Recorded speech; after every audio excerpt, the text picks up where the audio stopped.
Hello everyone, today you have joined the DT CREATIVELK YouTube channel. How to schedule a meeting in Google Meet.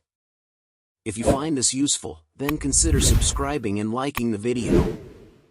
For whatever reason, you're having a Google Meet, maybe it's to catch up or something else.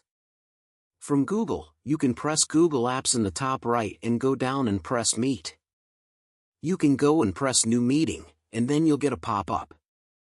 You can press Create a Meeting for later, and you're going to be given a link you can then go and send to people, or you can schedule it, which is what I like to do. Is we can invite people here, so you can go and title it at the top, and you can then go and choose when it's going to go and be. If this option isn't already appearing, you need to press Add Google Meet Video Conferencing and you'll see the link here. And then you can go and fill out this other stuff. But what you can do is go and press Add Guests. You can add your contacts here and go and type in emails as well. And then when you're ready, you need to go and press Save in the top right, and you can go and send invitations. You can click on it and you can go and join it.